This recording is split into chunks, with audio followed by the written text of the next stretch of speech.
ইসলামী সরকারের দায়িত্ব কর্তব্য কি সংক্ষেপে জনগণকে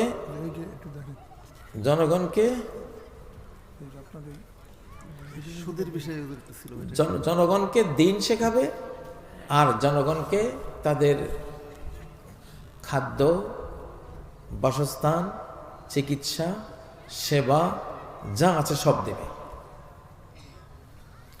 এটা হলো সরকারের কাজ।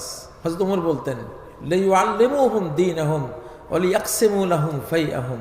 আমি মন্ত্রীদেরকে পাঠাচ্ছি দুইটা কাজ করার জন্য, জনগণকে ইসলাম শিখাবো আর জনগণকে যা রিজিক আছে, খাবার দাবার, ঘর বাড়ি যা আছে সব তৈরি করে দেব। আর এখন হলো চাঁদাবাজি করবো নাকি? হ্যাঁ, আস্তাগফিরুল্লাহ। আপনারা কি আমাকে কোনো বিষয় দিয়েছিলেন আজকের আপনাকে যে আলোচনা করার? সুদের বিষয়টা মানে সুদ বলতে এইটা দেখেন, এটা ভালো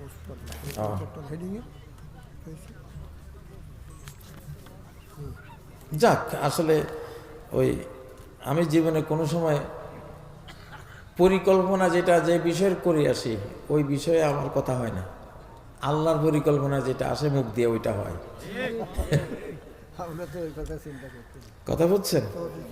আমি দেখিও নাই যে এখানে সুদের ব্যাপারে। সুদটা তো একটা বিষয়, আমি বলতেছি সামগ্রিক বিষয়টা নিয়ে। তো সুদ থাকবে না, সুদের ডেট ফেল, এক্সপায়ার। এটা আস্তে আস্তে আপনা হতেই হারিয়ে যাবে ইনশাআল্লাহ, থাকবে না। এটা সুদের যুগ না, বরকতের যুগ শুরু হয়ে গেছে।